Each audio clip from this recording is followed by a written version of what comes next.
start making their way to the shade room. The event will be starting in 5 minutes.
Two, 1 2 1 2.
Good evening, everyone, and welcome to the British Academy. We're so happy to have you all here tonight for this year's Book Prize Shortlist event, which is incredibly exciting. Before we move on to more interesting things, I just need to do a little bit of housekeeping. So if you hear a fire alarm tonight, it will be real. So if everyone can make their ways out of the 2 fire exits here and here, and then just into the next room, there are doors that will lead up to the Duke of York steps, but there will be people that will guide you through that. You may take photos tonight, but please don't use flash photography if that's okay.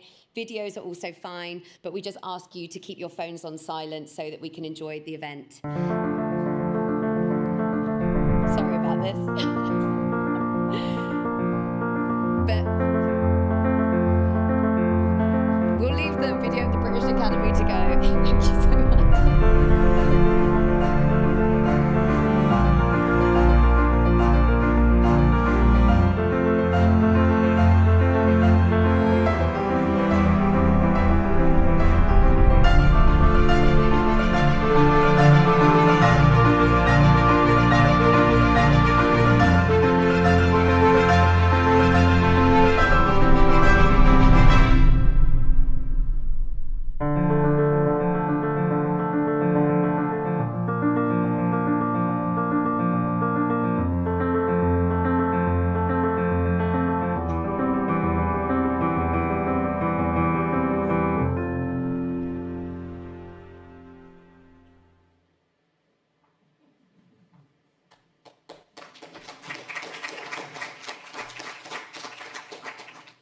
Good evening. It's a good video, isn't it? So I'm Rebecca Earle. I'm a fellow of the British Academy, and this year I've had the pleasure of chairing the judging committee for this year's British Academy Book Prize. And the Book Prize is now in its 13th year.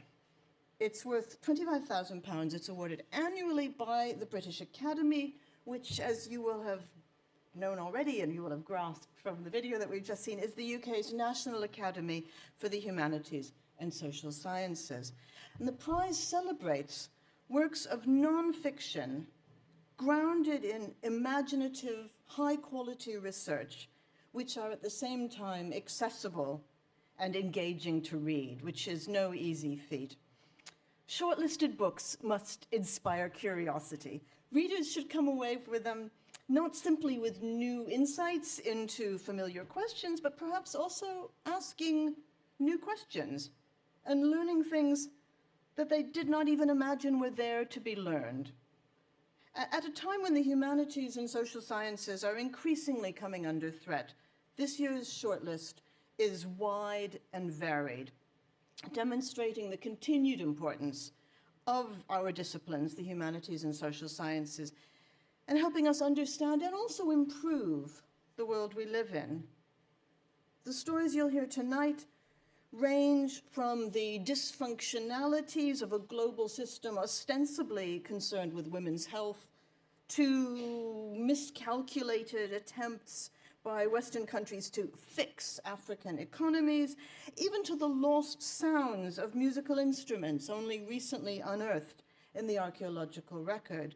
And that's just to mention 3 of our 6 shortlisted books. Tonight, we'll hear more about all 6. For the judging panel, and I think also for the British Academy as a whole, this event and the shortlist constitutes the very heart and core of the prize, because it reflects the diversity of our disciplines and also their centrality in understanding our world.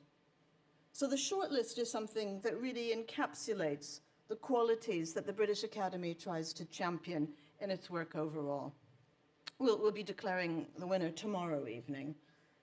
Tonight's chair is the exceptional Rosie Goldsmith. She's an esteemed journalist and editor, founding director of the European Literature Network. It's a great pleasure to pass over to her for the rest of tonight's discussions. And thank you all for attending.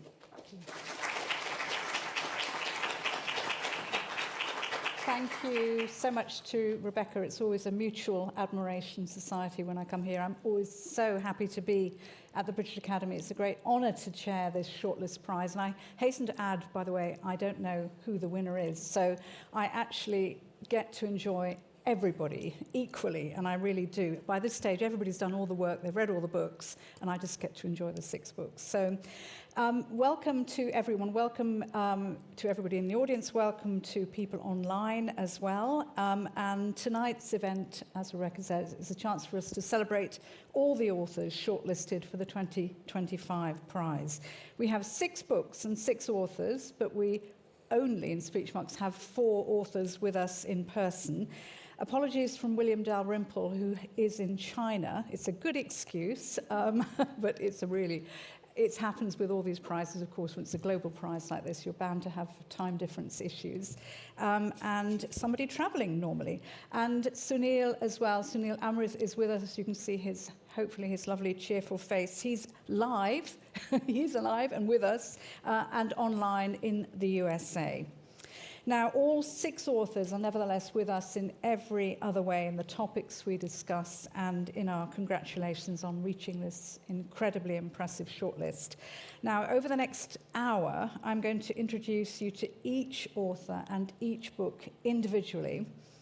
And then together, we're going to talk as a group. And if you're going to join us remotely, if you're joining us and you want to ask questions at the end, make sure you put your questions into the chat at the end. And there will be a chance for everybody to ask questions at the very end. So, on with the show. Our very first author is Bronwen Everill. If Bronwen would kindly come up to the stage.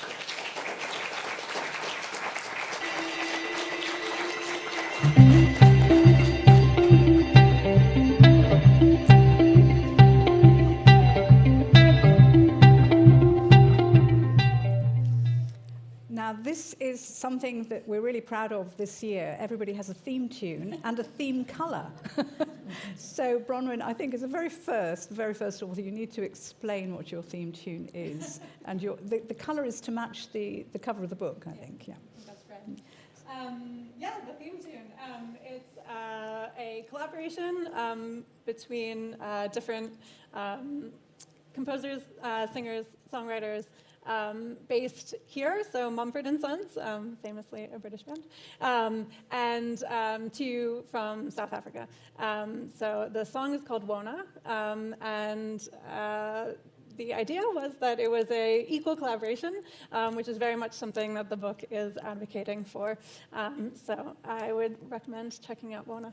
Well, a short introduction to your book, Africonomics, great title, and an equally great subtitle, a real provocation, A History of Western Ignorance.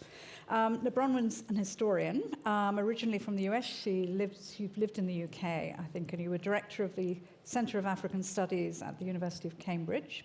And amongst many of her great achievements and titles in her working life, Bronwen now teaches at Princeton and is a research affiliate at the Laboratory for the Economics of Africa's Past in the Department of Economics at Stellenbosch University I know very well. Her previous books are Not Made by Slaves and Abolition and Empire in Sierra Leone and Liberia. Very sensitive and bold topics, as is this one. Now, welcome. You're going to give us a short reading, and then we're going to talk about your book. Sure. So I've chosen something from the conclusion, which hopefully encapsulates the argument of the book. So as the stories in this book show, the people who worked to intervene in enslavement, poverty, and underdevelopment in Africa ran into repeated obstacles because of their misunderstanding of how slavery was connected to development and how to balance wealth creation and economic growth with development for all. They misunderstood where their own economic power came from. They misunderstood the forms of and choices about economic power that they encountered in Africa, and they did it over and over again. This book does not set out to answer the question, why is Africa poor? Instead, it asks how ideas about labor, money, and value change over time. How are we measuring wealth and poverty? What are the goalposts for success? Is development a process or a goal? What assumptions about how the economy works or should work are we making in answering those questions? These are the questions that I've asked my own students to think about over the past 15 years of teaching. They're the questions that have been at the heart of scholarship on African economic history and colonialism. And I hope that by bringing them to a wider public, we can open up new conversations about global and national inequality, about racial prejudice, and about the way that we imagine the economy. Africonomics suggests that we need to stop approaching African economies as if they are automatically in need of Western intervention. It argues that misunderstanding the causes of observed economic behaviors can have profoundly negative outcomes. And so truly understanding those observations in their cultural and especially their historical context is vital if we want to stop repeating the same mistakes. Economic imperialism isn't only exploitation. It can also, as this book argues, be the superiority of good intentions. If development has had a historic problem with trusting people in Africa to make decisions for themselves, then maybe it's time to give real democracy its chance. Maybe it's time to trust in people to have power over their own choices. Thank you very much. Well, the basic idea behind this book is that we need to think differently about African economics. And you've outlined that could easily be the beginning of the book, as it is at the beginning of the book. What would you say, what sets you off on this path? Because there's so much in this book, and you do cover everything brilliantly. But just to give us the gist of it, what were the main, if you like, you talk about everything, what was misguided, and what were the promises, and what should have been done differently? Yeah. So I really started researching on this book inadvertently during my PhD. I went to Sierra Leone and Liberia to do a PhD on those countries as they were set up in the 19th century as anti-slavery colonies. I was very interested in that period. I arrived in 2008, shortly after the global economy crashed in a spectacular fashion. And I left London and arrived in Sierra Leone with a lot of people who were there to advise the Sierra Leone government on how to fix its own economy.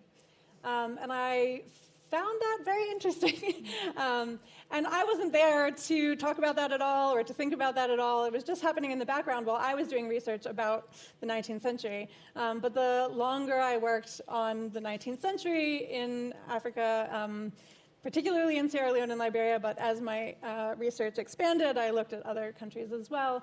The more I saw these parallels and the sort of repeated history of these kinds of interventions and this way of thinking that really reflected that people arriving with these good intentions of how to intervene in these economies didn't necessarily think about what they were leaving behind or the sort of cultural context of their own economic development. And what you do so differently and so brilliantly is really to see it from the African point of view. How difficult was that to get at that? Yeah, I mean, I would say not necessarily as difficult as a lot of people think it might be, actually. There has been a real renaissance. Why do we think it's so difficult? I know.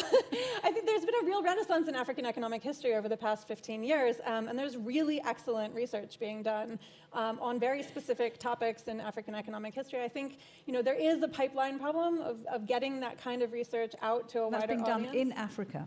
Yeah. In Africa, all the different countries of Africa. Yes. So, I mean, you mentioned that I'm a research affiliate at the Laboratory for the Economics of Africa's Past, based at Stellenbosch University. They are a real incubator for this kind of research, but there are other places around the continent that are... And how do they regard you conducting all this research?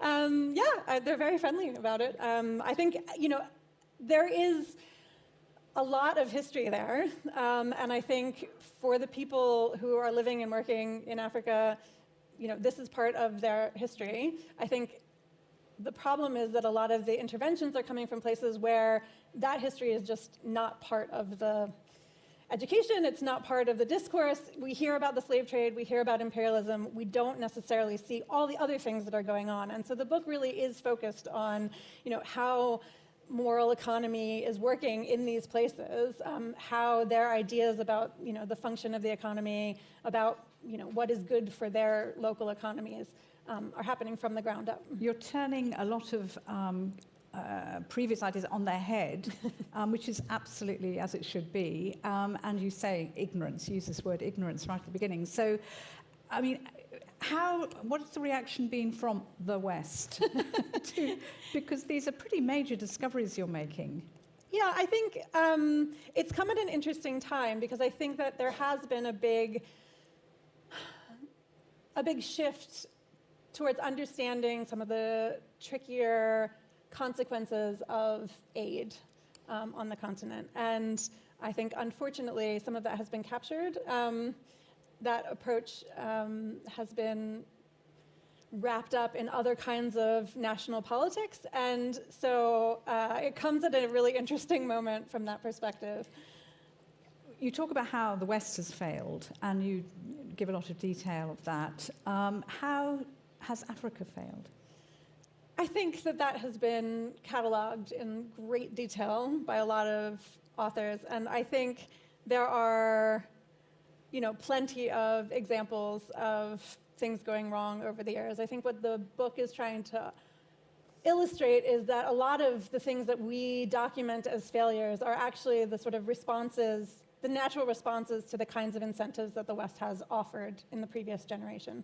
So, if you look at the Cold War, for instance, there was a lot of emphasis on supporting leaders who would do the bidding of one side or the other in the Cold War. Cold War ends, and suddenly the table turns, and it's democracy. That's what we're after. And so, because so much of the power continues to lie with the West, economic power, political power,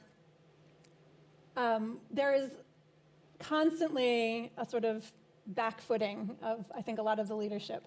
And so every generation is sort of failing in some way or another because they have not kept up with whatever the current demands are. If we look at the metrics of we use in the West, like GDP, IMF, and so on, and what would you counter with what you've discovered in Africa? Sort of, because why should they be imposed on Africa? Yeah, GDP is a really great example because GDP was created as a metric at a time when industrialized economies in the West were largely seeing lots of formal employment. And they didn't really fit what was going on in the African context, where lots of people were self-employed, lots of people were subsistence farmers. It didn't really work. Samir Amin goes into great detail in his work, thinking about how the GDP figure is not working. Now we're in a position where that's also true in the West, where lots of people are gig workers, lots of people are working in the informal economy, lots of people are working 2 jobs. And so that's one of those cases where we can actually learn from the ways that African leaders have had to adapt. And you do make some incredible discoveries in this too, and it really has made me think different. Mobile banking started in Africa. Yes. There's so much we could touch on. And Bronwen, for the moment, thank you so much. Thank you. I'm sorry to end it there. Thanks very much. Now, the second author we have is Lucy Ash with The Baton and the Cross.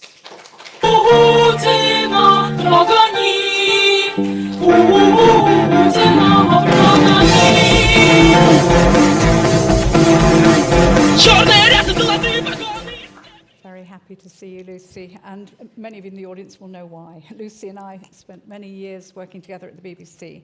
So Lucy is a journalist, and she worked for 3 decades at the BBC as presenter of radio and TV documentaries, starting off in Moscow in 1990, demonstrating her great skills as a linguist, a reporter, and an expert on Russia and post-Soviet countries. Lucy left the BBC a few years ago, as did I, but this hasn't stopped her pursuit of stories and investigations into the region's social, political, and cultural issues, also writing her very first book, The Baton and the Cross, Russia's Church from Pagans to Putin. Congratulations. Very proud. Now, Lucy, that music, I know what it is, but you probably need to explain to everyone. It's a brief I might get onto it a little bit more after my reading, because it'll make sense. But it's Pussy Riot singing their notorious punk prayer in the Cathedral of Christ the Saviour in 2012, February, for which they were jailed for 2 years, despite the fact that Masha Aliokhina and Nadia Telekonikova both had small children. The church was extremely vindictive, and there was no question of turning the other cheek. I think that sets up the reading very well, actually. So, so you're going to give us a short reading.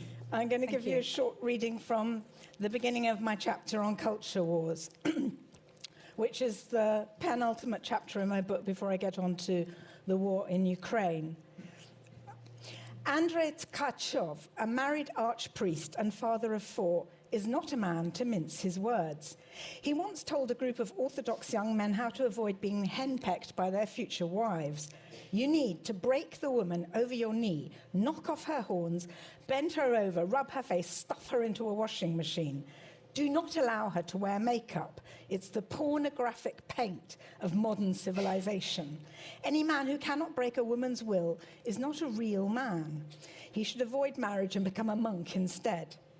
Women are arrogant, nasty creatures, he added, his voice rising to a crescendo. If a woman doesn't get whacked in the face at least once in her life, she won't understand anything. One of the young men present secretly recorded this spiritual conversation and shared it on Orthodox websites. Tkachov was unabashed. He compared his directness to a coach addressing a football team, but denied that he was promoting domestic abuse. Surprisingly, though, a female member of the upper house of the Russian parliament appeared to do just that.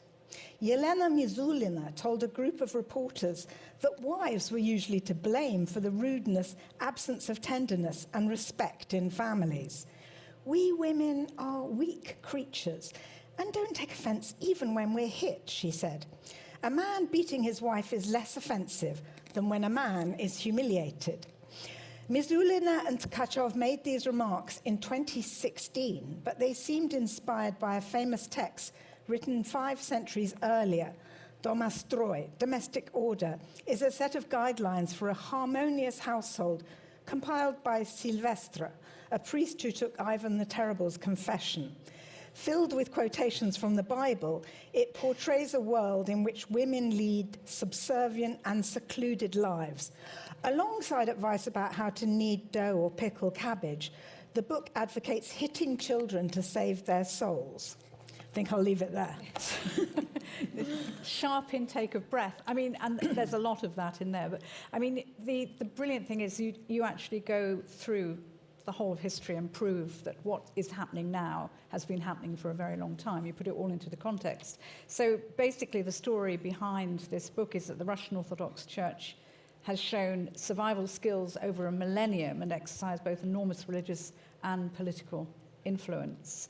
And now again, of course, it's the right hand of power sanctifying Vladimir Putin's invasion of Ukraine. Now, what you've always done, Lucy, in your journalism is combine research and your investigative skills as a reporter, and you've done that again with this book. You decided to do it that way, the individual stories as well as the historical context. How difficult or easy did you find it to do that? Because it's your first book. Well, yeah, it was a bit more complicated than I thought at the beginning, because it was going to be originally like an Orthodox road trip where I was going to go around all sorts of weird, wonderful parts of the Russian Federation, meeting all kinds of different monks and priests.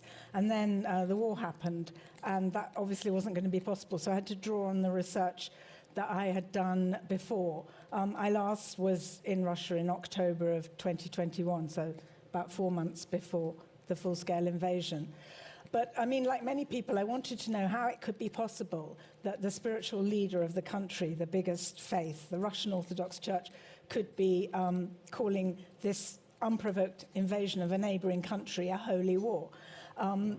But I sort of realized that to answer that question properly, I'd have to go back into the history and go back to when the Slavs first became Christians back in 988. And I saw a pattern emerging that the church always had this poisonous kind of coexistence, a sort of toxic embrace with the power, whoever the power was, whether it was the Mongol Khans, whether it was the Muscovy princes, whether it was the imperial czars, the Politburo, and now, Putin. And but to go back to the music that I came in on, I sort of first of all started thinking seriously about doing something in depth on the Russian church when the Pussy Riot women were jailed, because it was an extraordinarily divisive moment. This 40-second performance that earned them 2 years in prison divided Russian society.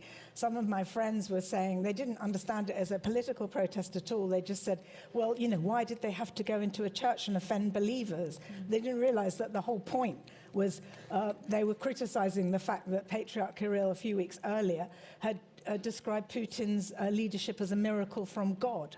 And he was incredibly sort of oleaginous and talking about what an incredible leader he'd been of the country.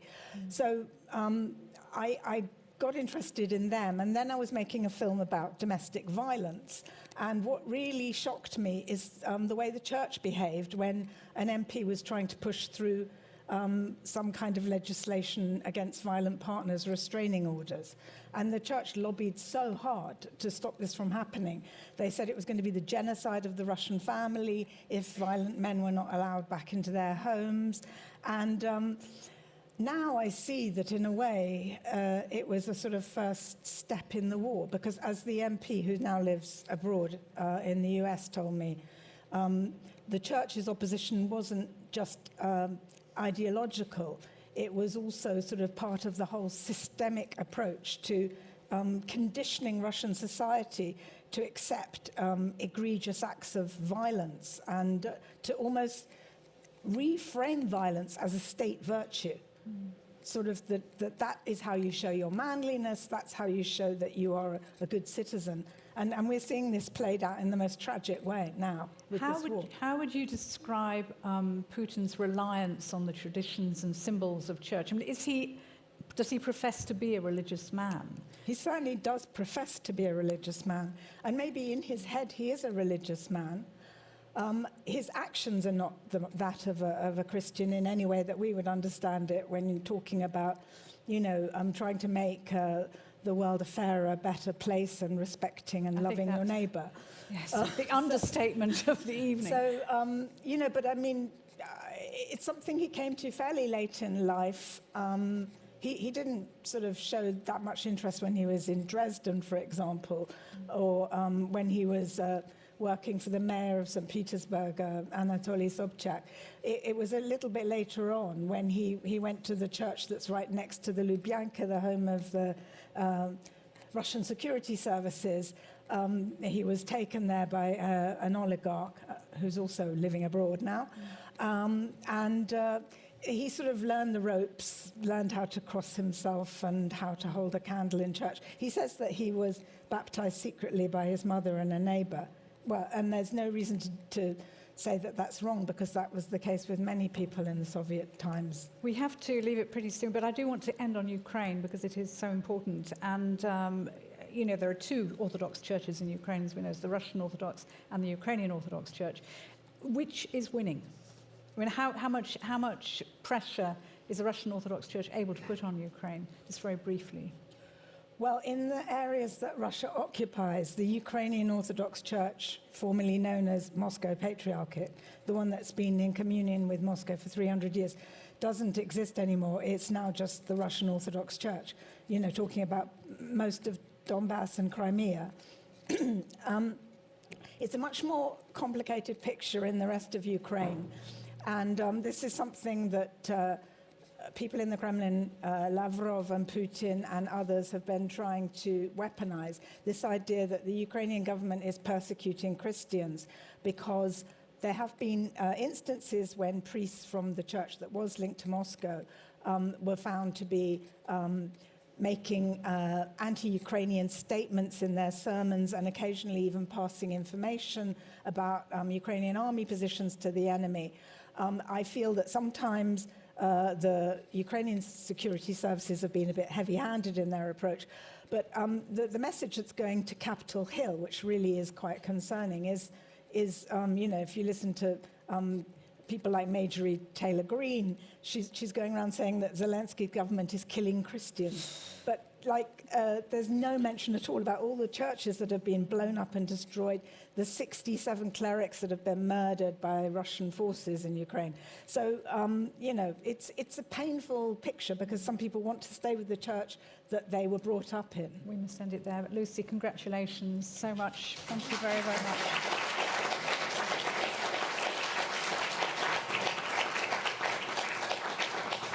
Sunil Amrith is there smiling away. I hope you can all see him. We got to stop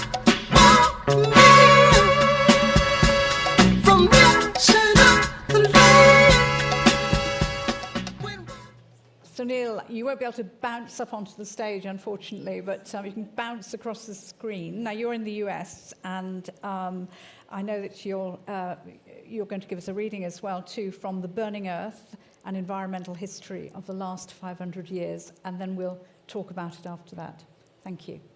Wonderful. Thank you, Rosie. I'm so sorry I can't be with you all, but I'm delighted to be able to participate this way. I'm going to read a little bit from the end of the prologue and the beginning of the introduction of the book. The most compelling writing on nature often comes from a place of deep feeling for the texture of a particular landscape and a sense of connection with the other species that share it. This book rests on different foundations. It builds from a patchwork of attachments to many different places, distant from one another. Most of them are cities far from any vision of pristine wilderness, cities where rich ecosystems hide in plain sight. It is history for an urban and globalized and divided planet, written from a starting point of empathy for the all-too-human dreams of fossil-fueled escape that now lie in ruins. Once upon a time, all history was environmental history. Life was governed by the seasons. Scarcity lurked even in years of good fortune. When the weather gods were fickle, misery followed. Human societies used their ingenuity to wield fire, dam rivers, clear forests, all to mitigate the risks of living. They harnessed the power of the animals they shared shelter with. Every culture had its gods of beneficence. Every culture had dreams of plenty. 1,000 years ago, those dreams grew more insistent. The scale of human impact upon Earth expanded with the growth in human numbers, and so did the range of possible futures. But the twin foes of pandemic and famine never receded for long. And then things changed.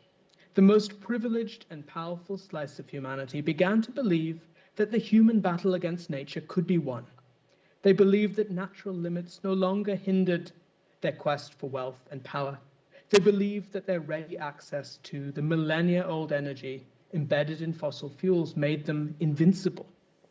The most powerful people in the world believed, and some still believe, that human beings and other forms of life on Earth are but resources to be exploited, to be moved around at will.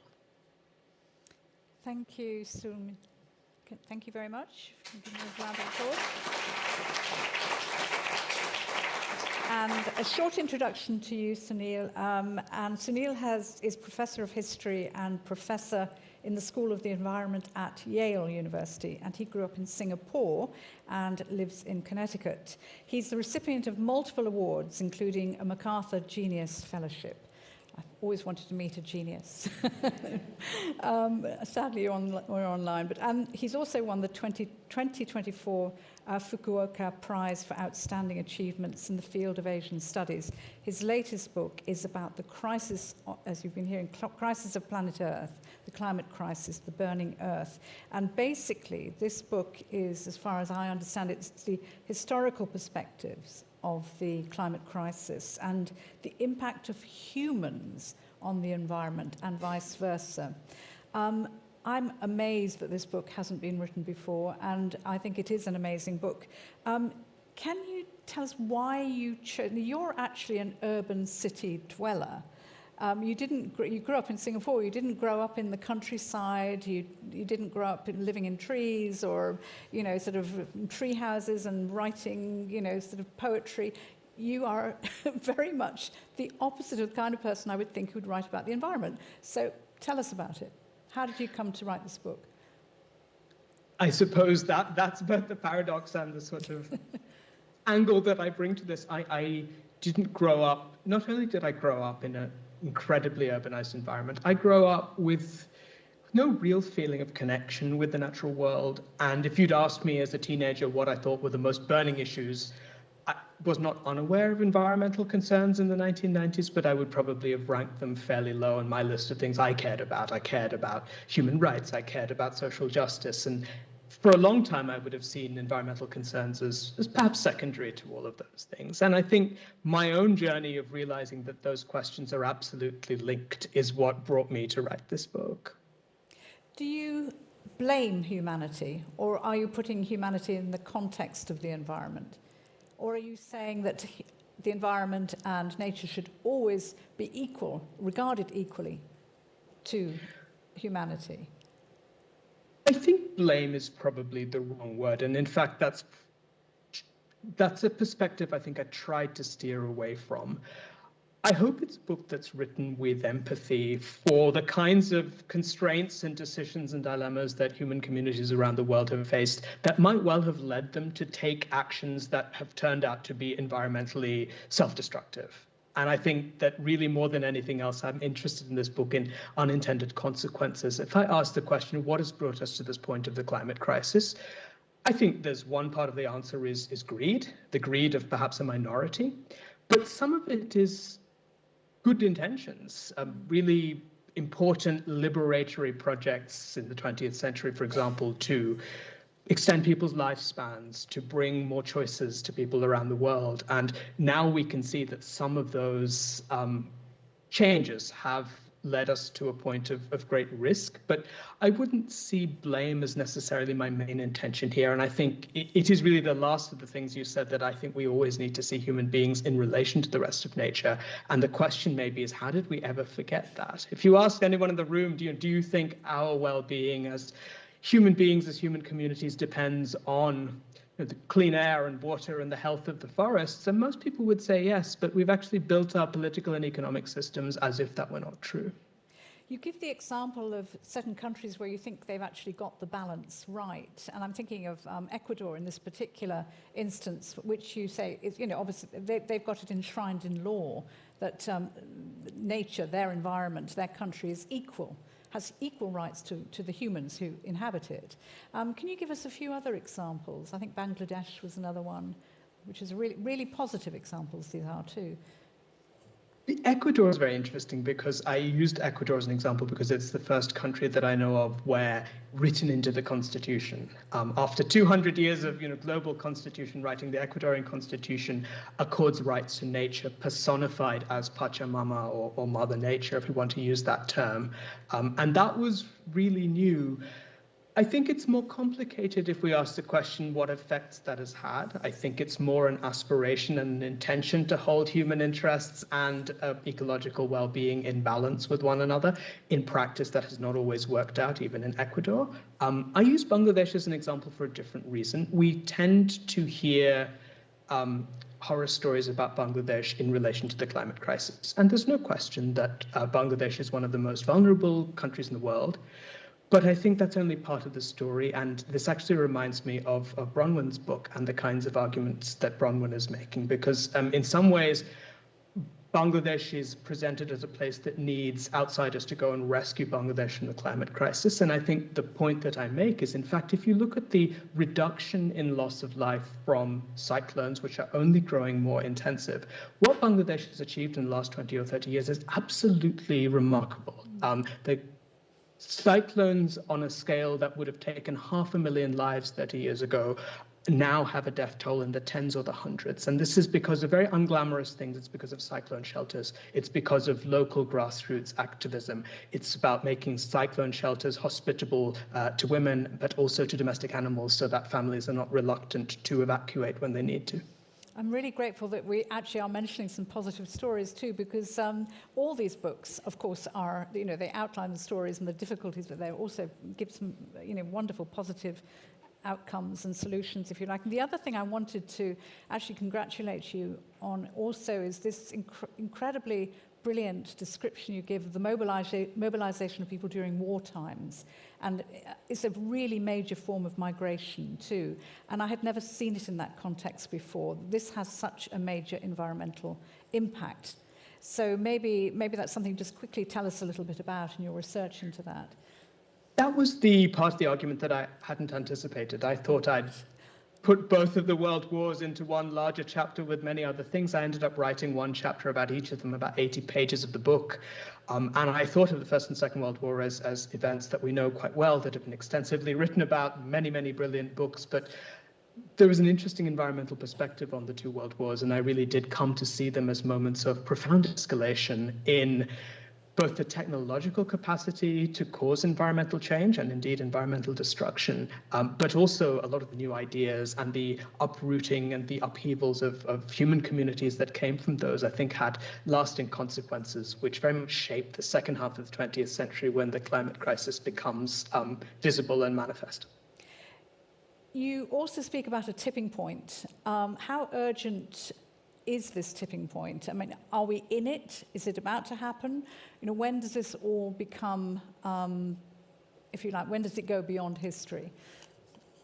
I think there are many tipping points. Just last week, the Global Tipping Points report, authored by Dr. Tim Lenton and colleagues at Exeter, but scientists from about 20 countries, suggests that we've already passed the tipping point when it comes to coral reefs and their health. They're seen as being in irreversible decline, and that there are other tipping points which we're closer to than is comfortable. So I do think this is very urgent. I also worry sometimes that if we overemphasize the language of tipping points, that can also feel paralyzing for all of us who continue to believe that other futures are possible and that our actions do matter. So I think we need to balance a sense of real and present danger with a sense that positive changes at maybe more local scales are unfolding all around us as we speak. After writing the history of the environment and humanity's interaction with them, where do you go from here, Sunil? What's the next stage? I mean, you're looking at the defining issue of our time, and you've written a history of the environment. I can't imagine there's another book after that. If there's another book after that, I think it will be at the other end of the scale. Something very small, something very micro, something maybe perhaps a light more intimate fiction in scale. novel, something. We're very, very grateful to you. Thank you, Sunil, very much indeed for being with us. Thank you. Thank you all. Thank you.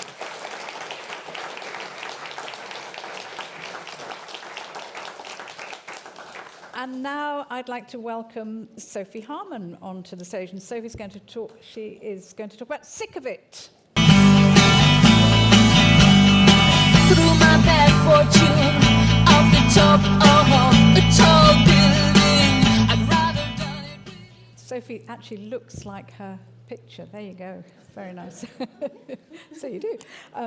Very nice to meet you, Sophie, and congratulations on this book. So Sick of It, another incredibly provocative title. I love these titles. The Global Fight for Women's Health.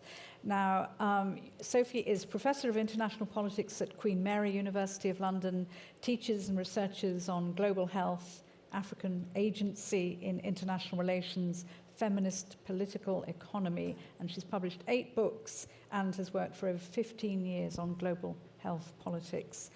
It's a long list of things you've done, and this book, on the surface, it could seem like a detail, but you've written a whole book about it. I know you're going to read a little bit. Just tell us the gist of the story. Okay. Do you want me to do the reading? Yes. Why not? Because that does set out the reading you've chosen sets out the book. Okay. Yeah. Thank you very much. Women's health is huge currency in global politics. If you want to get elected, forge diplomatic relations, change the politics and society of another country, gain international recognition in the world, or make money for your charity, one of the best political tools with which to do so is women's health. In turn, if you want to run a health system, a major health campaign or project, or sustain a $1 million aid budget, you need women's cheap, or sometimes free, labour and expertise. The world works off the back of exploiting women's health, but rarely for the purposes of improving women's health. This is why nothing changes for the better. It is a total misconception to suggest that women's health gets little attention in the world or political leaders don't really care about it. Far from it. Some aspects of women's health, notably reducing the number of women dying from childbirth and pregnancy-related complications, are the number one thing that governments around the world continuously to agree to act on. This has led to countless global strategies, billions of AIDS dollars, high-profile proclamations at the UN, all centred on women's health. Women's health has visibility, it has money, it has prominent women leaders calling for change, global political commitments, a women majority workforce, and the knowledge to stop preventable death and strategies and targets to make this prevention a reality. Women's health just gets lots of attention. It's just the wrong kind. This attention never has the purpose of making women healthier and happier. Gosh, no. Women's health either gets too much attention for the wrong reasons, trying to curtail women's access to contraception, winning votes by keeping the tradition of FGM, female genital mutilation, or restricting abortion. Or not enough attention for the right reasons, research, funding, correcting male bias in science. Women die when they don't have to, not because of a lack of attention, science, or evidence on what works for women, but because the exploitation of women's health as a means of attaining and sustaining power in the world. Very, very much. So basically, you're saying that we know the causes of diseases and death among women all over the world, and we have the funding, and philanthropists are giving money, but women are still dying when they don't have to. How did you go about researching this, and why did you decide to concentrate on this area? Oh, okay. I think in a way this book has been sort of in me for the last 20 years. I mean, some of it goes back to doing my PhD in 2005 when I first met community health workers who underpin this billion-dollar aid industry, and it's just women doing this work. You know, donors would say out of the love for the job. But really, I think the real kind of moment where I decided that this is the book I wanted to write was in February 2020 when I walked into the Ministry of Health in Freetown, Sierra Leone. Another shout out to Sierra Leone. I think if you want to understand the world, you should start in Sierra Leone. It's a great place. That's what I have learned tonight. You should. Actually. Everyone should. Everyone should. And so I walked into this Ministry of Health and someone asked me to wash my hands. And I had this horrible sinking feeling because I'd been in the country for a few weeks then talking about what had happened to women during the 2015-16 Ebola outbreak. And they told me stories about how during quarantines, rates of domestic violence went up, how when the schools shut, women were burdened with care in that way, how women were having to educate their communities about hand washing and things like that, and how more women died of pregnancy-related complications than they did of Ebola. And I can remember just thinking, oh gosh, this is going to happen again. And it's going to happen. At that time in February 2020, we didn't know, what would happen with COVID-19, but we knew it was going to have an impact in the world. And I just had this horrible sinking feeling. And the more I thought about it, and admittedly, when I went home that day and went for a swim, I was kind of swimming along going, what is up with the world, right? Trump's back in power, cutting funding to abortion and safe contraception. Lots of people in the aid industry are saying that they're having this post-Me Too movement, but that just seems to be making more women busy by getting more women to do the job. And it just felt like things were getting seriously worse. But at the same time, everyone was saying, oh, it's fine, we're now woken up to the fact that women are invisible and we're going to solve it. And I was like, well, no, actually, that's one part of the problem, but the problem is really politics. And as soon as I started to pick at this, the more I could see that actually this is it. This is it's not that women's health is ignored.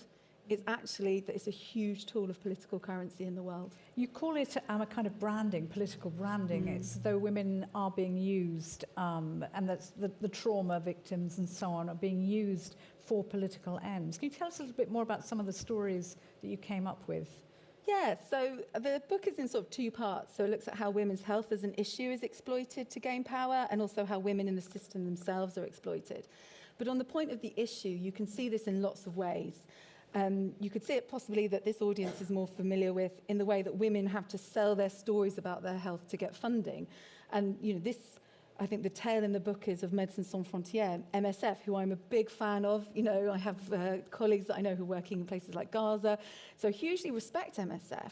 But they were taking stories of young survivors who come into their clinics without their consent and using these images to be able to fundraise. And the photographs, we all know about. Yes, the photographs we all know about and the saga about, but it's so common across the sector, and you could see it if you go to conferences that, you know, young women, predominantly young black women from Africa, have to come on stage and sell their stories in ways that men never have to do. So those are some of the ways we can see that exploiting. But it can also happen in a more, well, I don't know if this is a positive light, but I also talk about health washing in the book. So some of you may be familiar with Rwanda. Most people, I think, heard of Rwanda because of the 1994 genocide, but what you might not be so familiar is the huge transformation they had in women's health after the genocide. Rwanda saw huge reductions in maternal mortality, had the highest level of people living with HIV on antiretroviral in the continent of Africa, it had rolled out the HPV vaccine, all these amazing things in women's health, all led by this incredible woman. It was kind of like a utopia of women's health, but actually has been using this as a tool of international diplomacy to wash the reputation of Rwanda's authoritarian state. Now, the health systems and development aid around the world are under threat, as we know. And in the US contributions to development aid, I mean, they're pretty devastating data at the moment. What is the solution then? Is it to ask big donors again, philanthropists to come out, or, you know, where are you seeing the solutions to all of this? Well, Solve the problems of the world. Well, I just really want to say, so I think a lot of people are looking at the cuts at the moment, and rightfully so. A lot of the activists working in the UN that I know, they are fighting really hard to keep their programs going. But also, and I really want to stress this, I think everyone's looking about what Trump is destroying, not at what he is building.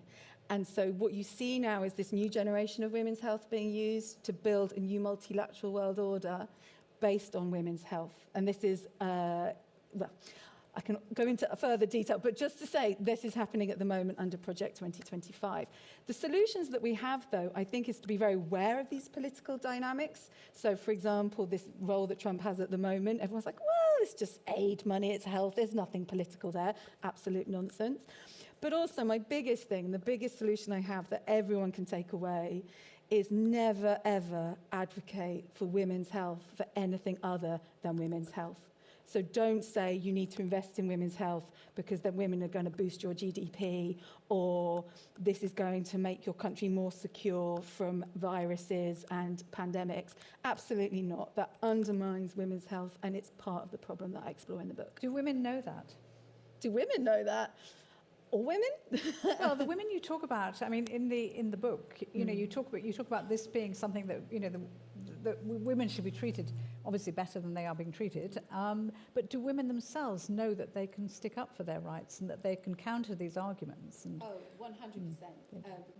I mean, so part of the book ends, and the colour green is to represent the green wave movement of the reproductive justice movement around the world, where you saw change in legislation around safe abortion in countries like Argentina and Ireland that people thought that would never happen.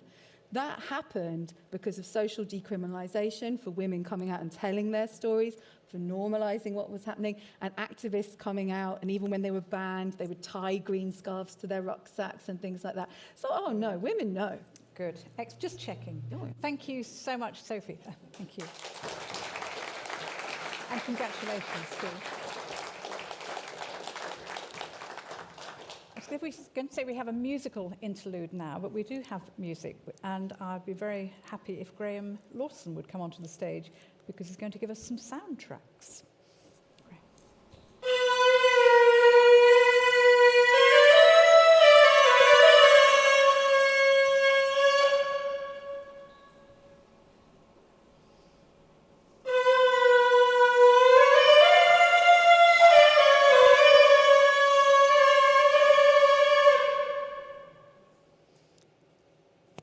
Sorry we couldn't have longer of all our pieces, but that is actually Graham playing, I believe.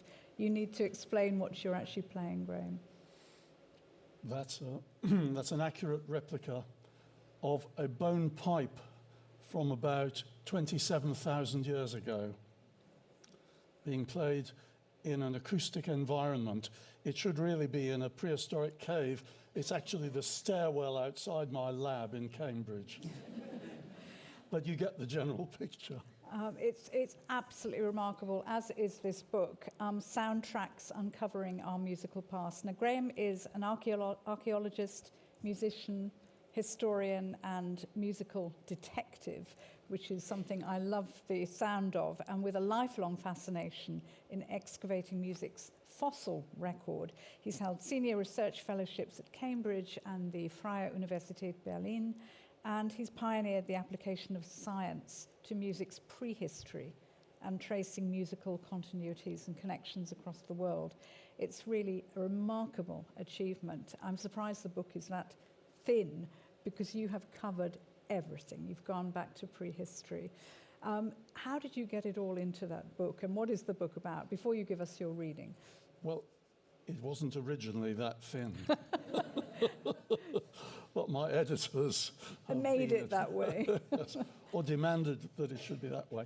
So basically, this is the history of man's relationship with music. It's a story of the human race from its origins to the present day, or rather from the present day to its origins, which is how we archaeologists tend to see it. Taking music as the kind of theme to carry us through the story. And what does a musical archaeologist do? we drink a lot of tea. But in addition to that, we have to do quite a lot of different things. One has to do quite a lot of archaeological science, because the bottom line is the evidence and the science. There isn't really a received and established history and prehistory of music. We have to make up that history ourselves out of the evidence. And to do that, we have to first of all search the museums of the world looking for unconsidered fragments, things that have been missed by previous scholars, because a lot of this stuff is extremely fragmentary. And having done that, we have to then move to the workshop and the laboratory, where we analyze the objects and squeeze every last grain of evidence out of them. Do you actually go to digs as well, archaeological digs? Go to digs, shipwrecks? primarily to conservation labs. It's very difficult to chase these things around as they're actually happening. What you need to do is to have a network of spies. And so I get called in usually on day 3 when something has been found that people are scratching their heads about. And then they think of me and they think, well, maybe he's got a few ideas about this. And so I come in and I help them through the process. And that takes us, first of all, into the laboratory, particularly the microscope laboratory. So much evidence is preserved on the surfaces of objects. It's absolutely fascinating. Before I ask you what you've discovered, and a few more of the discoveries, you give us a short reading. That'd be lovely. I will. Thank you. This is from the prologue. It's one of several possible readings, but I thought you might like this one. It's a fine, calm summer's evening during a warm spell in the last ice age, and someone is sitting in the mouth of a limestone cave in southern Germany, fingering elaborate tunes on a long, slender pipe of swan bone. The haunting sounds drift out across the valley to lose themselves among the trees and the bird song and the endless clamour of the river far below. Fast forward around 37,000 years, and in central China, a gorgeously attired crowd circles a huge open tomb, looking on as the body of their dead king is solemnly lowered into his grave. The year is 433 BC, and amid the splendor of the equipment that's going to be buried with him, we see drums and stringed instruments and flutes of various kinds, while a vast lacquered timber scaffold supports a carillon of more than 60 magnificent heavy bronze bells. We skip another 2,000 years and see a beautiful violin sink to the bottom of the Baltic Sea, where it joins the other wreckage of a naval battle that erupted on the late morning of the 1st of June 1676. And today, still shrouded in the deep, cold darkness beneath the ice of the Weddell Sea in western Antarctica, rest the instruments and gramophone records abandoned by Sir Ernest Shackleton's Imperial Transantarctic expedition when their ship Endurance, crushed by the pack ice, foundered on a November evening in 1915. Shackleton's musical memorabilia are still to be recovered, but all these other instruments have been excavated and form parts of an extraordinary musical jigsaw puzzle that archaeologists are now piecing together around the world.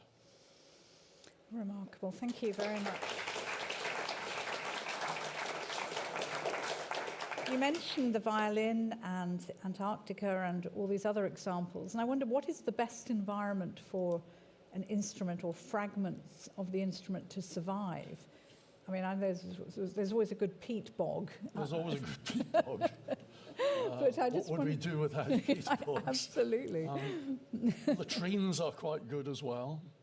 Wells are good. The Baltic Sea is extremely good.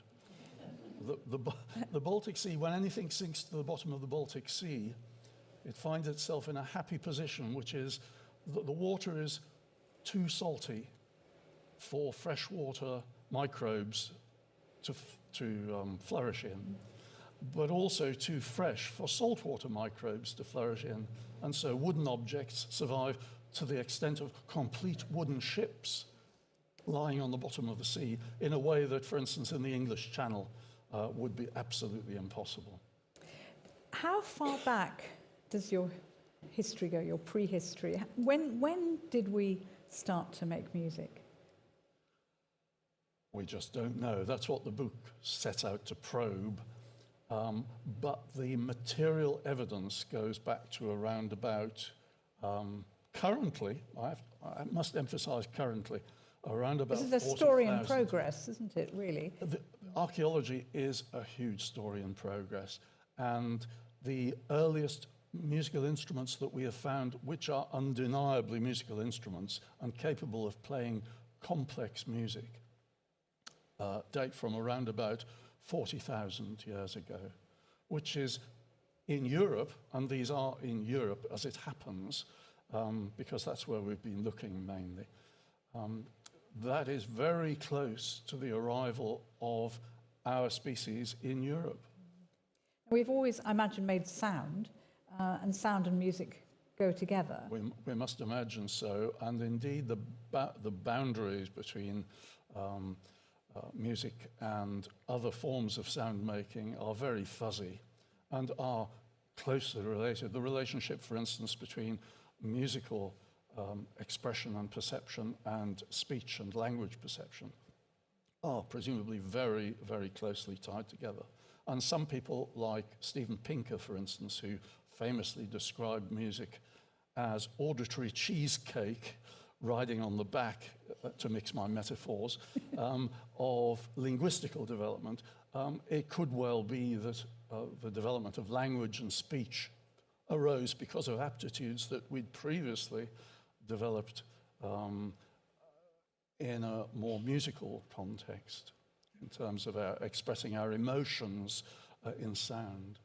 Finally, I'd like to talk to you about musical notation, because one thing that we can't do is play the music that was actually played, even when you've recovered or recreated the instruments, as I know you've done with a few and played a few yourself. The notation hasn't survived. I wonder when notation began and when we can sort of refer back to something that we could actually play today.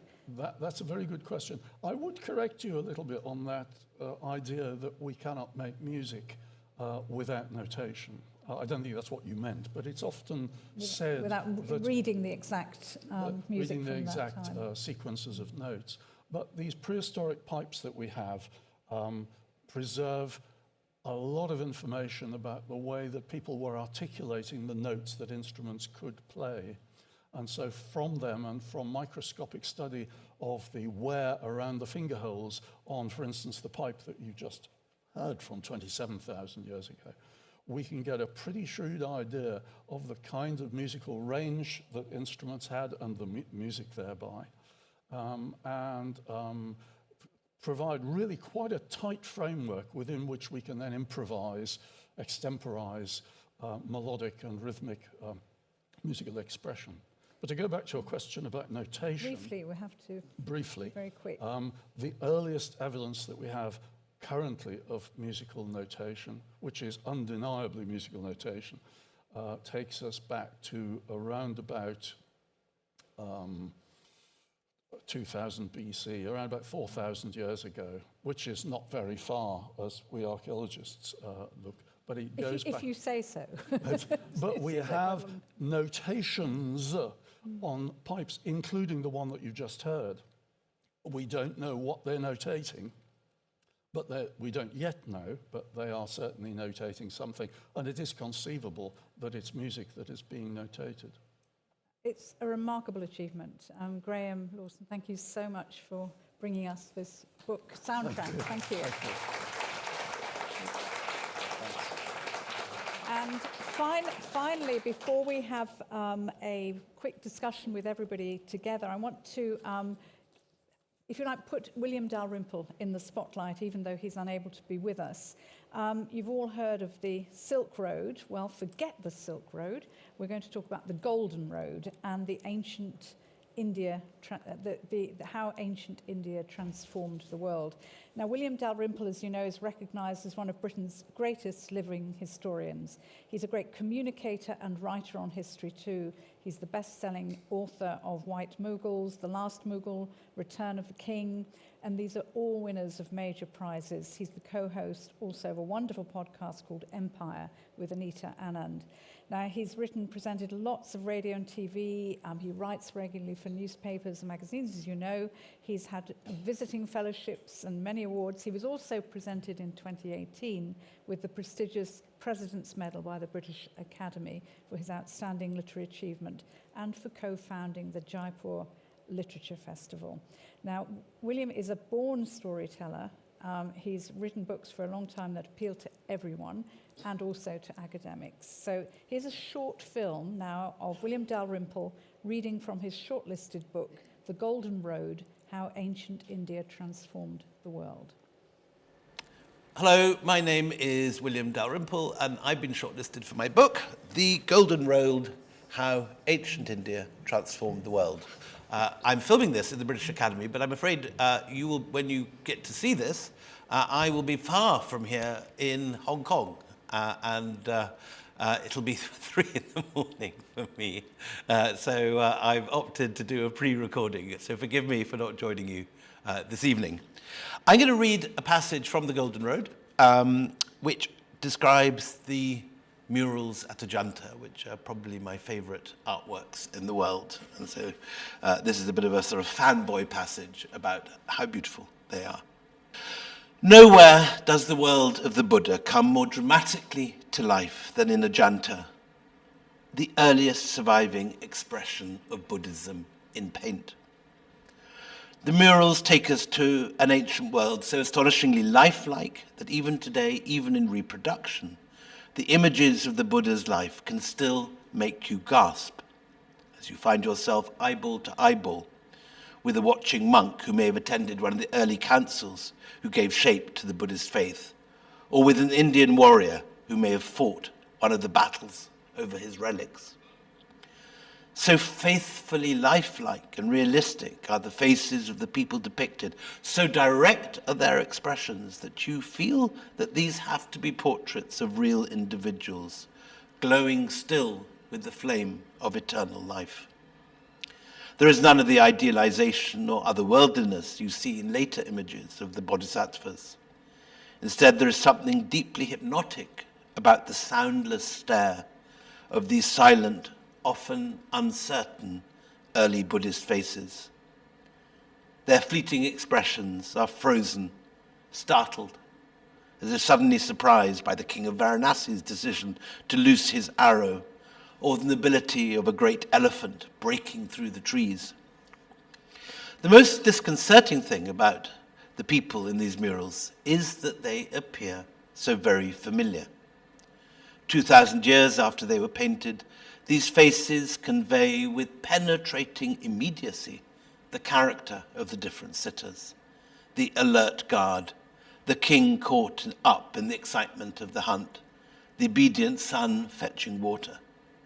Indeed, so contemporary are the features, so immediately recognizable the emotions that play on the lips, that you have to keep reminding yourself that these sitters are not of our world, that they depict a court and jungle world of hunters and hunted, and Buddhist monks and devotees that vanished from these hills more than 2 millennia ago.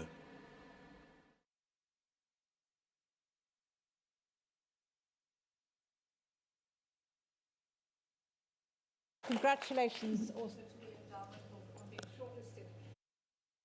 The 4 shortlistees who we actually have physically. Join me, that'd be great. Sophie Harmon and Graham Lawson.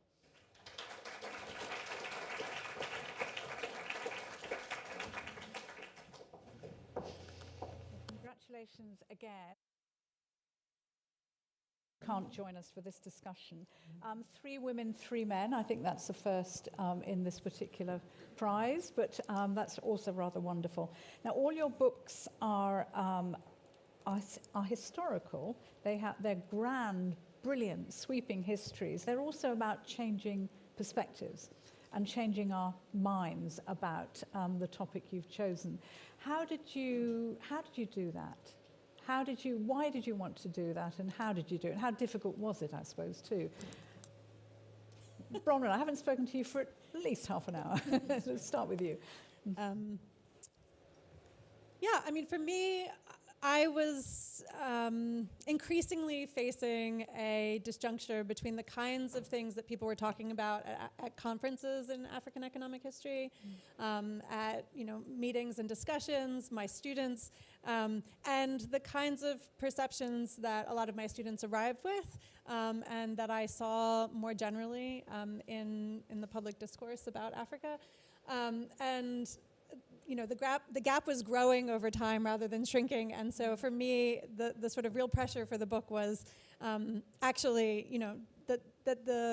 I felt that it needed to get out there to a wider public, and I think that it was, maybe luckily timed in terms of this being a moment when there has been a lot of discussion about, whether there is a sort of growing multipolar moment, and there is a chance for some of these African states to recapture some of the agency that has. It's interesting with any book to find the right moment to write pure the book. luck. That's pure luck. Sometimes it's pure luck. Yeah. I know with Lucy, you referred to the fact that you were writing this, of course, during the reinvasion of Ukraine, and of course not being able to go to Russia, and COVID, I should imagine, also played a part.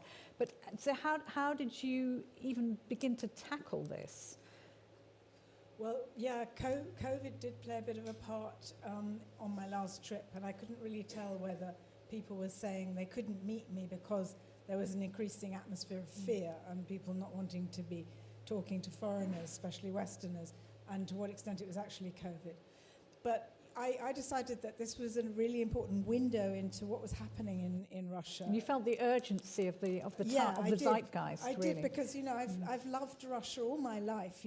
Ever since I first went there as a 15-year-old, and I was getting increasingly uneasy by what was happening to Russian society, the way the space for public debate was shrinking, the way that people were sort of being totally brainwashed, especially older people, by all the propaganda on TV, and sort of crowd psychology of sort of deciding that something or someone is an enemy, and everyone's sort of ganging up on that. And a lot of things in Soviet times, we were talking at lunchtime today, in the British Academy, I was talking to Sergei Medvedev, who's just written a report about why has Britain become #1 enemy for Russia. And he speaks brilliant English because he went to one of these special English schools, and I went to one of those when I was 15, and they did Eliza Doolittle in perfect English, even with Cockney accents. I mean, I felt that there was a lot of Anglophilia and a lot of love towards Britain, and it was kind of mutual. And I saw a very sort of narrow-minded conservatism grabbing society. So that's the urgency to write this book. Graham, I should imagine that when you've got 40,000 years of history, there's not the same urgency. But nevertheless, this is a lifetime pursuit for you. And I just wondered what you felt that the pressure was to get as much done, and how much more there is to discover in what you're doing. There is, of course, a great... You hold the microphones quite close to your mouth, I think. There is, of course, a great... Too much? No, it's Just good. about I'm right. just checking that everybody can hear. Thanks. Brilliant. The coronavirus played its part, of course, in the writing process. I should imagine it played a part in everybody's books. It's that kind of, that but time. I was horrified the other day, rummaging in my laptop, to find a reference to this book, a first foreshadowing of this book, in 2002. Which Either you shows how found long so I've been much at that it. you had to get in, or you just... Well, or you've yes, been- it really, one of the things that I was particularly keen to get across was to the general reader was what a huge subject this is. And it just seemed year after year we go on describing music archaeology as something new, and it isn't something new now. It's really quite mature, and that fact needs to be established. And I thought the best way to establish this was to do it in the archaeological way and to go backwards in time from the present day back into deep prehistory and to what is in fact the central mystery. The central mystery is where music comes from, how we came by it, and what it means. And the way to approach that is not to begin with it, but to end with it. And I suppose if there was an urgency, yes, it was that I felt that it was high time that somebody wrote this book. We called you a musical detective, or an archaeological musical detective. I suppose that's something we can call you as well, or all of you actually, detectives in what you're doing. Did you, Sophie, ever feel, and you all write in a very, in a style which is very popular, but also, and very accessible, but also very academic in the fact that everybody should be able to read this and admire it. Did you ever feel the pull between the two? Was there an issue for you in writing too popular or too academic? Well, Sick of It actually started as an academic book that's sitting in a lonely folder. And I thought the urgency question was so urgent. I thought, no, this has got to be a bigger book. It's bigger than a boring book. It was a really boring book. So I was like, no, this needs to be a bigger book. I'm so glad you wrote it the way you did. Thank you very much. Thank you. Yeah. And so for me, I wanted to write a book that anyone can understand, because I find it very frustrating that lots of people say to me, oh, international relations, that's quite complicated, isn't it? The war in Ukraine, that's quite complicated. And I thought, well, my job is to make things, easy to understand and to explain them. And so how to do that and cover such a wealth of material in a way that people can understand, relate to, it's compelling. So I wanted to write a book where you could read one chapter from Zone 2 or Zone 3 on the tube into central London or any other major city around the world. Maybe that's the way to write all books, really. Yeah, and I wanted it to be compelling and you wanting to change. So I think there was only one chapter that I was like, oh, this is boring. How do I get over this? And I'm not going to tell you the chapter because they're all great. But it was really rewarding. And it was really rewarding to try and think about that, how to tell these stories in a compelling way. And I really enjoyed it. And I think sometimes academics are a bit scared of that. And I think sometimes academics, we hide behind very big words and references. So to explain things is tricky. But we do it all the time with students, so why not? I mean, Bronwen, the global scope and ambition of your book is massive, and getting it into a kind of, as I said, Graham, maybe it was twice the size also when you first wrote it. But how did you approach the research and what you were going to include and exclude, if you like? Yes, I think this is probably something shared by all of us as well. Many drafts. I think one of the things I wanted to, Did you want it to be a handbook of African economics, or how did you look at it? Yeah, I wanted it to be a different narrative of the past 250 years than one that I think has been told quite a number of times through the history of the slave trade, its abolition, empire, its decolonization. I wanted to tell the story that I realized I had been telling my students for 15 years, unprompted by them. Usually because they would come to me with a particular kind of question, or a question about how to get into development, and then I would unload this effectively on them. So I think there were some things that I definitely wanted to include, some of the cyclical elements of the development question over time, some economic ideas that have reappeared over time with regard to how people talk about Africa. The myth of lazy Africa reappears over and over again. I wanted to address that head on in the book. But mostly I wanted to tell that story from start to finish with this perspective of the approach that people meaning to intervene in the economy were coming in and sort of following over that time. It's interesting, now all the books are out there and you're all on the shortlist. It's easy to see that each and every one is a groundbreaking book, and obviously you would have set off thinking, oh, I'd like to write a groundbreaking book, but it doesn't necessarily happen that way. And I wonder, Lucy, particularly whether, as journalists we always want to sort of uncover something, investigate something, come up with some major research. Did you feel that you were writing almost as a whistleblower? Did you feel there was something you actually had to get out there, something that people hadn't said before about the church and this correlation with power and politics? Yeah, I think some of the darker stories in my book you could also find if you rooted around in the Vatican, for example. Can you hold the mic a little bit Sorry. closer? I should know. I should be a mic actually, professional yes, by you now. should. Yeah. I mean, I think some of the terrible stories about the way that clerics were bullied by the security services, and the sort of persecution of people who are gay in the church. You could find those in many religions, and especially, in the Catholic Church.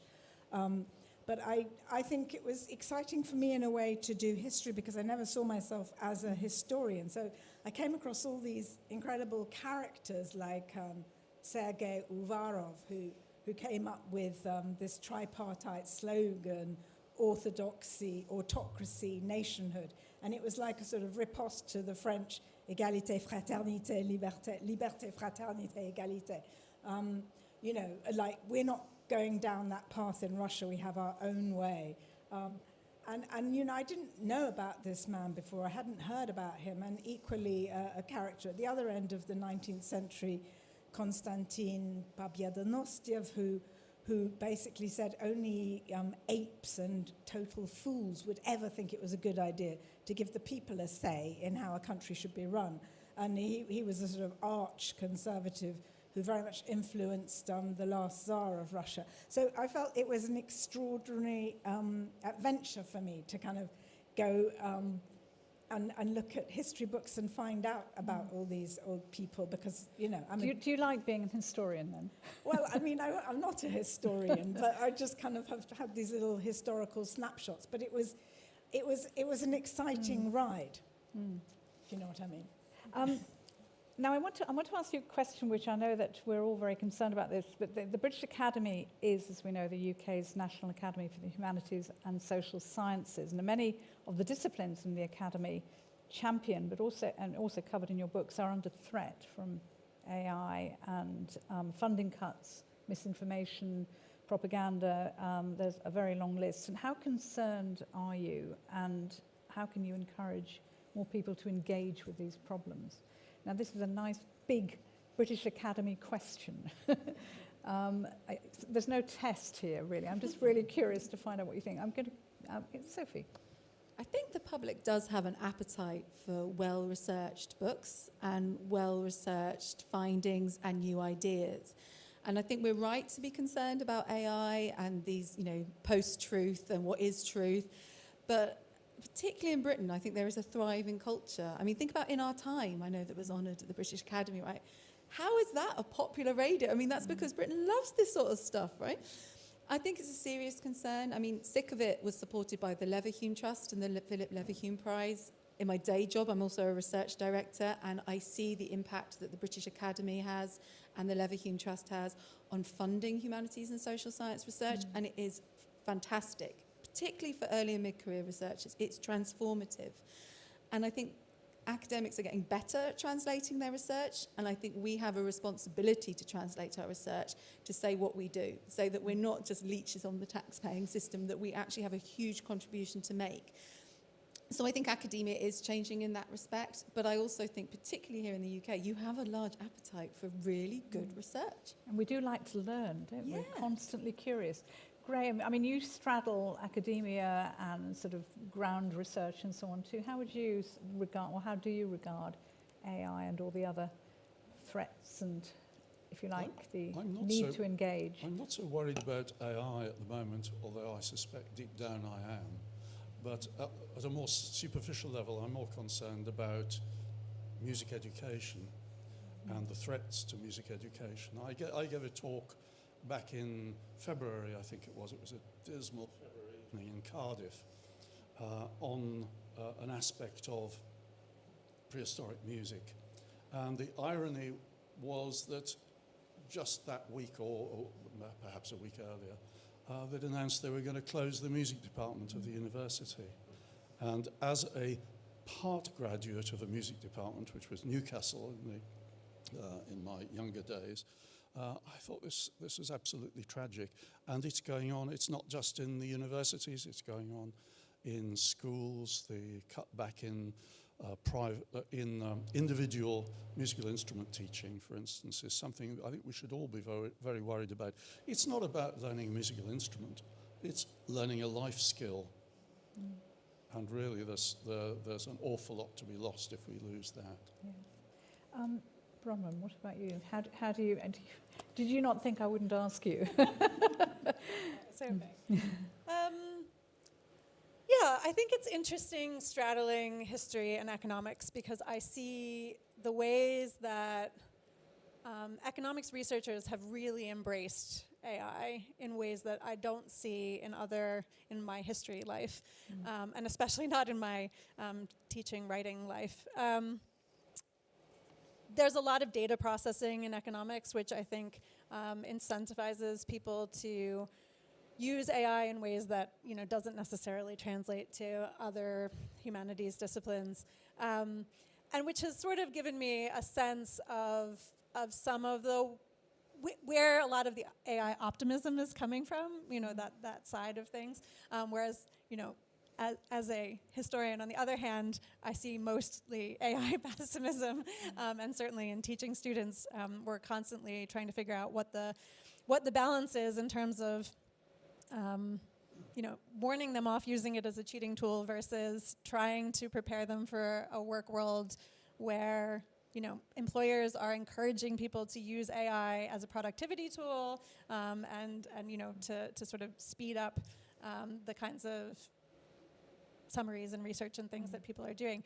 So I do think it's an interesting moment to be thinking, to be working in this confluence of social sciences and humanities, and to be thinking about these kinds of questions, because there isn't a clear answer, I think. Lucy, I mean, you couldn't have written this if you hadn't done the ground research. I mean, I know there were obstacles and so on, but this is not something that AI could have done. And and our area, journalism and the arts and books and languages, we're both linguists. They are all being cut back now. How worried are you? Yeah, no, I'm very worried about the cuts in teaching languages in the UK. I think it's tragic. I mean, I went to girls' comprehensive school. I did Russian when I was 14, but you could also do Spanish, you could do Italian, you could do Greek. I think there were also some Hebrew classes for some students. And yeah, I think it's very sad. I agree with you that the cuts in music education are tragic, especially in primary schools. I think it's awful that kids are not doing musical instruments. I think some aspects of sort of new technology are interesting. Well, just like one example, there's Peter the Great destroyed all the portraits of Ivan Mazepa because he sided with the King of Sweden.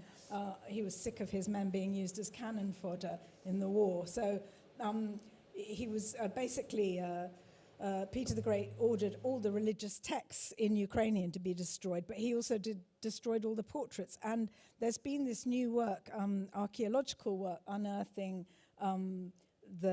some skulls and trying to work out what he might have looked like, because all the Cossack hetmen, they all looked the same, and children at school were getting confused about who's who.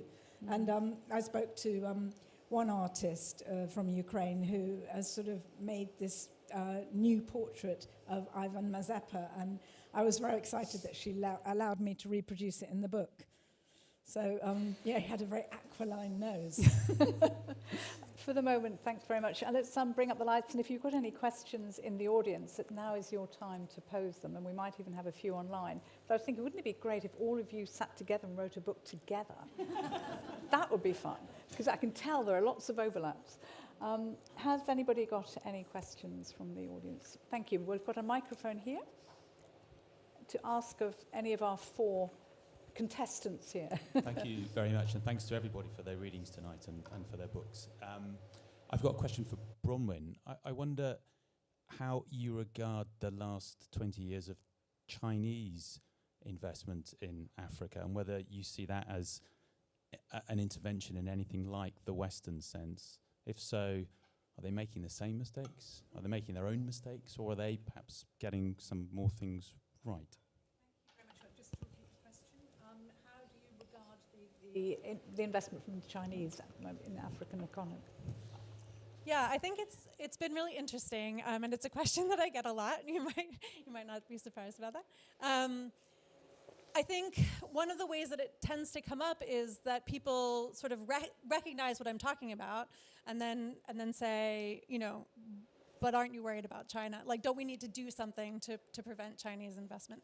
And I think that actually plays into a sort of long-standing perception that the West needs to protect Africa from external forces, right? So whether those external forces are our own external forces, right? So our own exploiters that we are protecting Africa from, or whether it's other countries. And I think it all sort of stems from this idea that, as I said in my reading, Africans can't be trusted to govern themselves or to think about their own economies in a way that's beneficial to their people. So I have an example in the book of a particular moment in around 2008 when the Chinese were sending weapons to Zimbabwe. And there was a lot of concern about that particular relationship because China says that it invests, sort of amorally. They'll send, if somebody wants to buy, they will send. And I think a lot of the impetus coming from the West is, that we have to provide the moral conscience. And we didn't in that case, right? So dock workers in South Africa, in fact, refused to unload the weapons. And so I think that there are plenty of examples of, people having their own moral conscience about the economy, having their own moral economies on the ground that don't necessarily need our intervention along the way. Thank you very much for that, Bronwen. Read the book, you'll find out. Buy the book. Any more questions? And one over here at the back, thank you.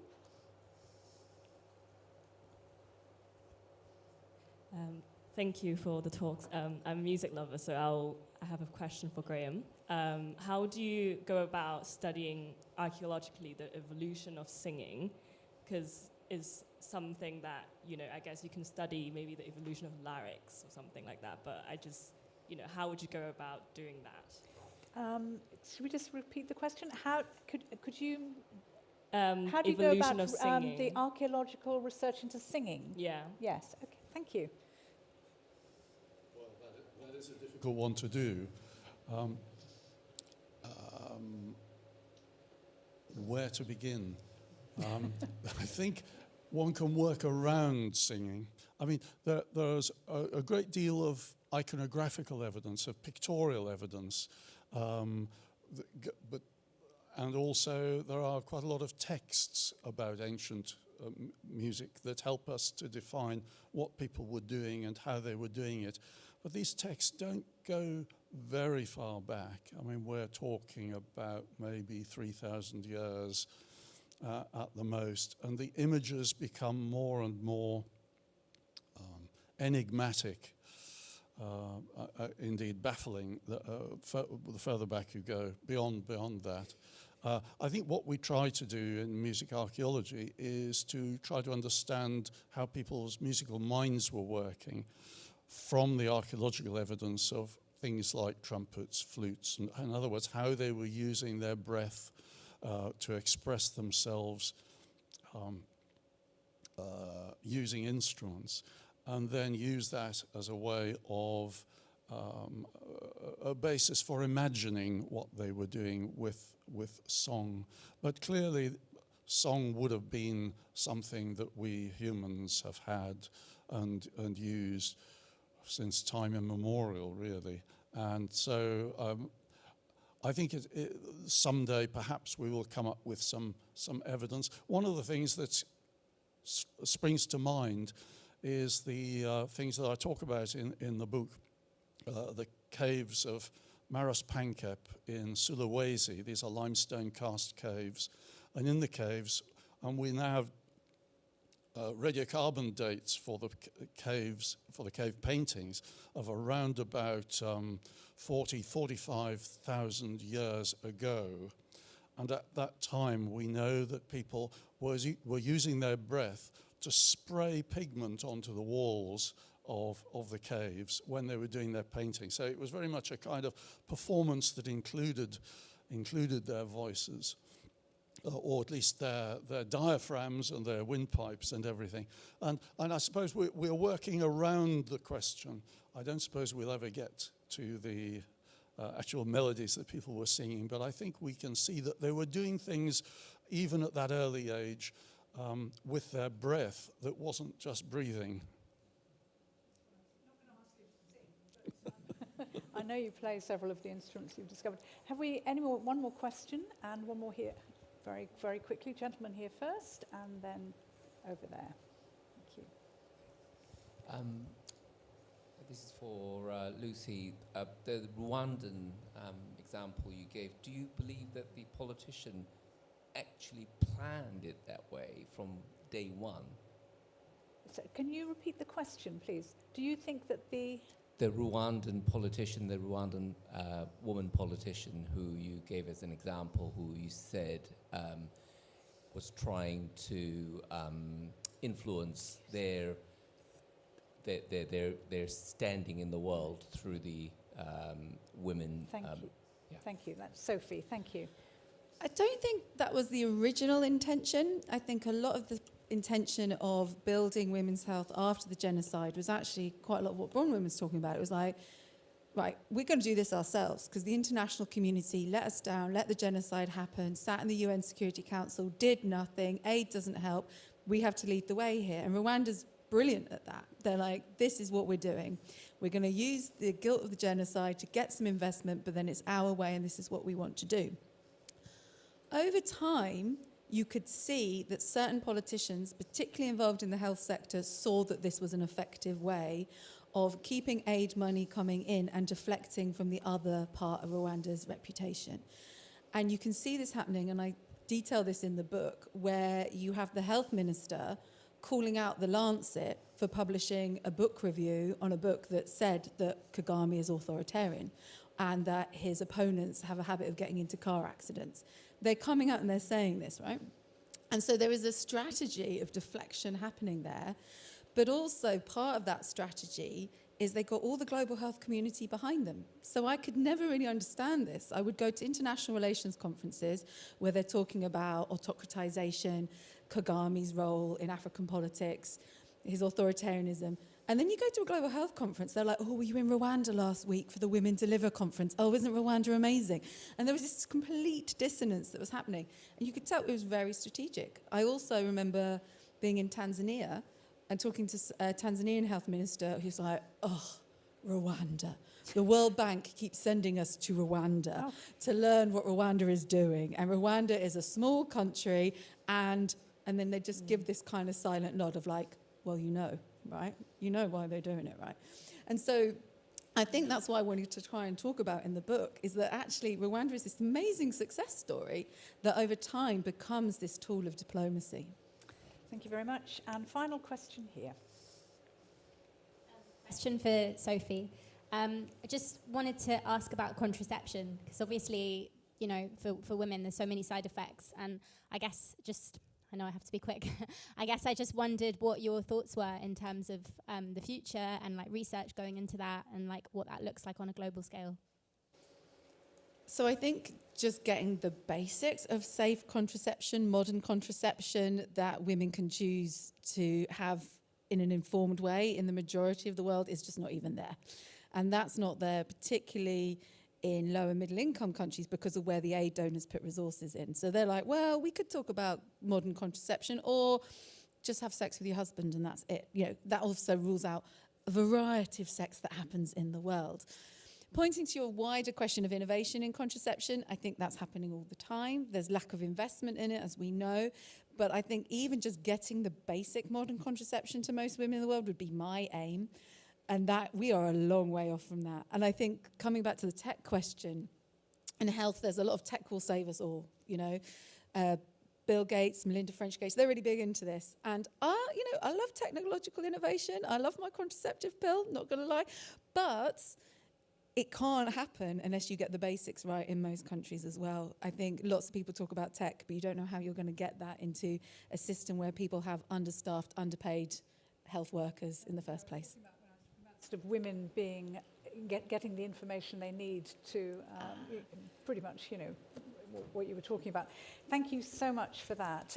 We're going to end the questions here, but I just want to ask one question of each of you. Obviously I can't ask William and Sunil, but basically, if you were to sum up the main message of the book, if you like, the slogan you'd put on a banner if you were, you know, down at the barricades, the thing that you'd like people to remember most about your book and your message, your mission, however you want to see it. And I'll start with Graham at that end. Short and to the point, Graham. The elevator pitch. I'll have to suppress my academic tendencies in that case. I'd like people to find that reading the book had been a fun experience, but along the way they had learned something about something that perhaps they hadn't thought about before, and how things that you haven't thought about before can actually prove to be really quite important in terms of our human story. Well, I think that it's about the fact that all through history there's been this tight relationship between the church and the power. And in its latest vision, I mean, I'm talking about Patriarch Kirill's vision of what he thinks Russian Orthodoxy is.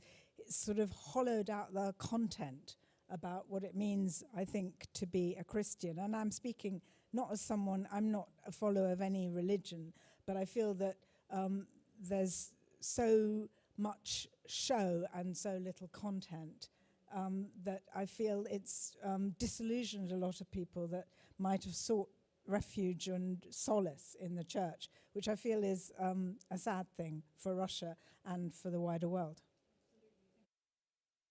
Sophie.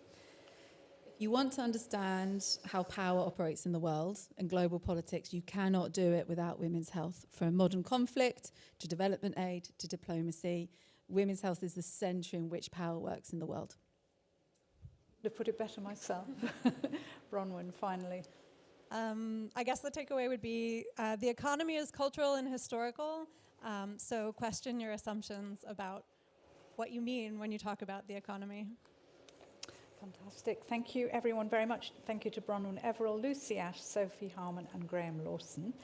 And that's it for tonight. And I'd like to thank you all for joining us, and thank you to the British Academy team for organising everything, for the whole team behind the scenes as well, to the judges for reading all the books and for their hard work and excellent shortlist, and especially thanks to the authors for all your time and conversation. Now, the British Academy will announce the winner of the prize tomorrow evening, so be sure to follow us on social media, probably sort of later, 8:30, 9, something like that, if you want to be the first to hear the news. Now, as you've been hearing, the 2025 shortlist is made up of 6 exceptional books. Now, you can buy copies of all the books. I hope you'll buy all of them. From this event, the ones we've been discussing tonight, from all our authors, and they are on sale just outside this room, and I'm sure the authors will be happy to sign them for you. Our partner bookshop is the London Review Bookshop. Now, before we finish our event, I'd like to invite the President of the British Academy, Professor Susan Smith, to share her closing reflections on the shortlist and on our discussion this evening. Susan.